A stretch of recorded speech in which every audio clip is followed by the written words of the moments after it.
गई इसराइल की मुश्किलें, आखिरकार कैसे इसराइल हुआ हमास के आगे फेल। दरअसल आपको बताते चले दोस्तों, इसराइल के उड़ गए हैं पर खच्चे, क्योंकि अब इसराइल से लेगा पूरी तरीके से बदला। दरअसल दोस्तों आपको बताते चले, हमास ने इसराइल के कई टैंक उड़ा डाले, यहूदियों को ठिकाने लगा दिया।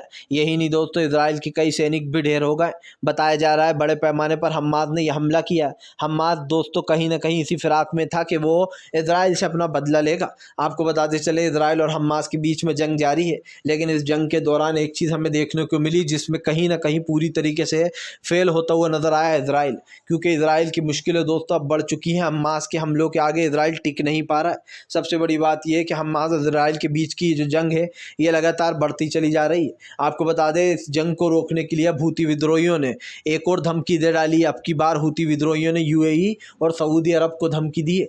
आपको बताते चले, हूती विद्रोहियों ने यूएई और सऊदी अरब से साफ कहा है कि अगर उसने तेल को लेकर कुछ भी मदद की, तेल चीज़ों को लेकर अगर कुछ भी मदद की गई तो फिलहाल वो इसके खिलाफ मोर्चा खोल देंगे। यही नहीं दोस्तों, ये मुश्किलें तो अब काफ़ी बढ़ने भी वाली हैं, क्योंकि जाहिर सी बात है इस मुद्दे पर तो सवाल उठ भी रहा है कि आखिरकार जो हूती विद्रोही हैं दोस्तों, वो इस मुद्दे को बार बार उठा रहा है कि आखिरकार यूएई और सऊदी अरब क्यों मदद कर रहा है इसराइल की। आपको बता दें, दरअसल तेल को अभी तक रोका नहीं गया है। अब हूती विद्रोहियों ने धमकी दी है कि अगर तेल की सप्लाई नहीं रोकी गई और अगर सऊदी अरब और यूएई ने तेल अवीवन पर उसकी मदद की इसराइल की, तो वो उनके जहाज़ों को भी उड़ा देगा और कब्जे में ले लेगा। मतलब के साफ है, उसने साफ कहा है कि फ़िलहाल अगर किसी ने भी इसराइल की मदद की तो हम उसको भी अपना टारगेट बनाएंगे।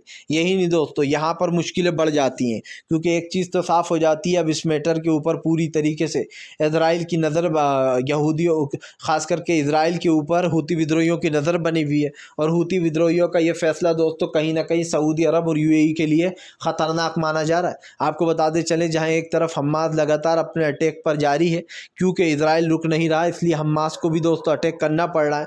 हालांकि हमास चाहता था कि फ़िलहाल इस चीज़ पर रोक लग जाए, लेकिन आपको बता दें रोक नहीं लगी, तो कहीं ना कहीं गाज़ा पट्टी के लोग दोस्तों मारे जा रहे हैं और इससे गाज़ा पट्टी के लोगों को बहुत बड़ा नुकसान भी हो रहा है।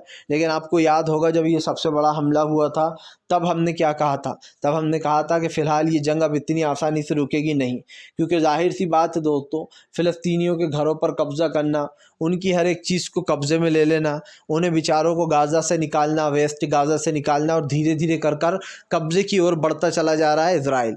तो इन चीज़ों को अगर अमेरिका सपोर्ट करता तो भी लोगों को दिख ही गया कि अमेरिका ने उसके इनडायरेक्टली सपोर्ट किया ही है।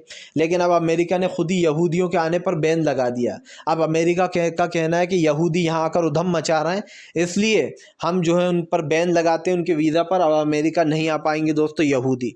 जी हाँ, आपको बताते चलें, तमाम यहूदियों पर बैन लग चुका है। अब उनको इंडिया, खास करके अमेरिका का वीज़ा नहीं मिलेगा और ना वो अमेरिका जा पाएंगे। इसका मैटर एक साफ़ हो चुका है कि फ़िलहाल यहाँ पर काफ़ी कुछ बदलाव देखने को हमें मिल रहा है। ये सबसे बड़ा मैटर है, और कहीं ना कहीं ये चीज़ तो साफ़ हो चुकी है कि फ़िलहाल ये जो लड़ाई है दोस्तों हमास और इजराइल के बीच की, इस लड़ाई का सबसे बड़ा कारण क्या था? इस लड़ाई का सबसे बड़ा कारण यही तो था कि फ़िलहाल आप फ़िलिस्तीनियों की ज़मीनों को कब्ज़ा कर रहे थे।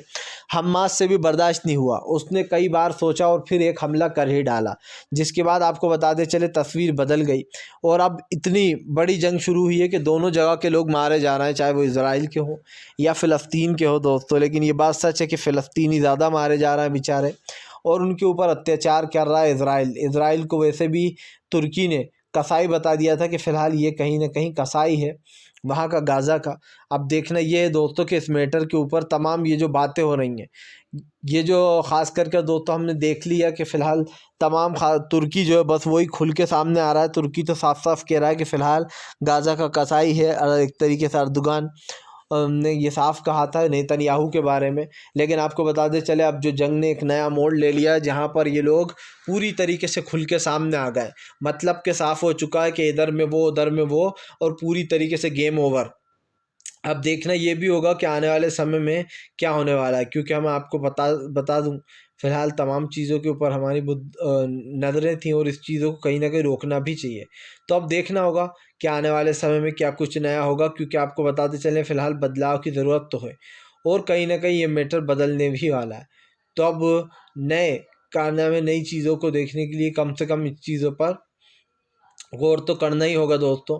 फ़िलहाल हम तो आपसे यही कहेंगे कि ज़्यादा से ज़्यादा इस वीडियो को शेयर कीजिएगा, लाइक कीजिएगा, और अगर हमारा वीडियो पसंद आता है तो चैनल को ज़रूर सब्सक्राइब कर लीजिएगा, क्योंकि हम आपके लिए दोस्तों इस तरीके की जो ख़बरें हैं वो लेकर आते रहते हैं।